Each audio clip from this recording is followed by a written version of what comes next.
Assalamualaikum warahmatullahi wabarakatuh. Perkenalkan, nama saya Dinda Cynthia. Saya mahasiswa STY Anggana Garut, mahasiswa semester 7 kelas D. Di sini saya akan menyampaikan pesan mengenai 7 pilar pada komunikasi bisnis. Langsung saja, pada pilar yang pertama yaitu ada pemahaman terhadap proses komunikasi. Di sini kita harus dapat mengetahui bagaimana menempatkan diri sebagai komunikator, bagaimana menggunakan media, bagaimana menyusun pesan yang terarah maupun memahami si komunikannya. Contohnya, pada saat presentasi, orang yang memberikan informasi harus mampu memberikan pesan yang terarah agar audiens dapat memahami apa yang telah disampaikan. Kedua, untuk yang pilar yang kedua yaitu ada penggunaan pikiran atau good thinking. Komunikasi bisnis tidak selalu harus komunikasi massa, kadang-kadang bisa juga komunikasi personal atau komunikasi kelompok. Sejak awal kita harus sudah berpikir atau think before communicate. Good thinking permit good communication. Nah, sebagai komunikator, kita harus bisa mengontrol proses-proses komunikasi dan feeling yang harus diarahkan agar sesuai dengan jalur yang telah ditentukan. Setelah mengontrol feeling tersebut, kemudian ciptakan logic and societing, barulah creative thinking akan muncul. Untuk contohnya pada saat presentasi, komunikator atau pemberi informasi harus menyampaikan pesan yang akan disampaikan.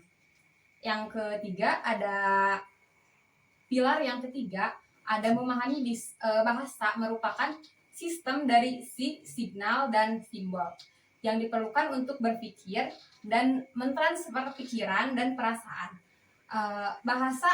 Bahasa yang dipergunakan dapat berbentuk verbal dan non-verbal.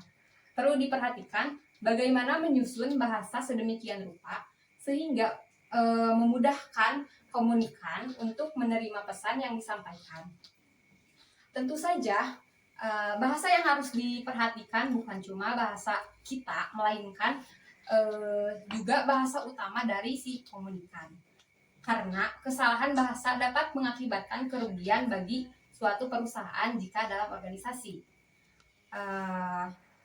Contohnya, pada saat presentasi, pemberi informasi harus menyampaikan pesan dengan bahasa yang baik agar audiens dapat memahami apa yang disampaikan. Untuk pilar yang keempat, yaitu ada kejelasan pesan. Pesan dalam komunikasi bisnis harus merupakan pesan yang dapat diterima dengan baik dan jelas. Digunakan kalimat yang pendek, singkat, dan gamblang karena dengan kata-kata yang penting karena dengan kata-kata yang panjang dan berbelit akan menimbulkan persepsi yang berbeda antara komunikator dan komunikan sehingga menimbulkan miscommunication. Sebagai contoh, pada saat presentasi, materi yang disampaikan harus berdasarkan fakta dan terdapat acuan di dalamnya. Yang pilar yang kelima, ada daya persuasi. Maksudnya merupakan kebutuhan dasar dalam komunikasi bisnis. Seringkali kita menyebutnya dengan salesmanship karena mempunyai kemampuan membujuk.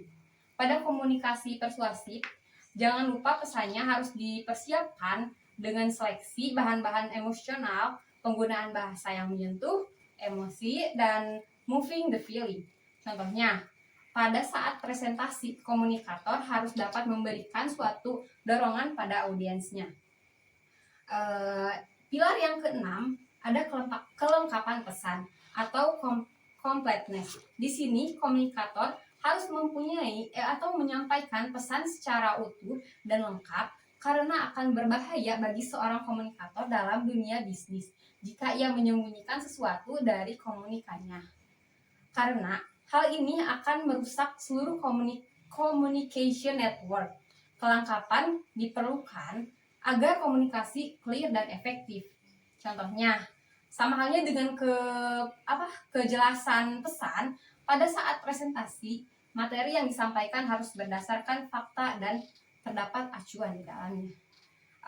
Untuk yang pilar yang terakhir atau pilar yang ketujuh, ada keinginan baik atau goodwill. Dalam hal ini yang kita hadapi bukan hanya sekadar manusia, namun juga seluruh masyarakat yang mempunyai nilai-nilai dan norma, prasangka, dan lain sebagainya. Maka goodwill harus ada karena akan memberikan harapan serta rasa simpati dari masyarakat. Contoh, seorang dosen yang berbagi pengalaman yang baik guna memotivasi mahasiswanya. Terima kasih, sekian yang dapat saya sampaikan. Wassalamualaikum warahmatullahi wabarakatuh.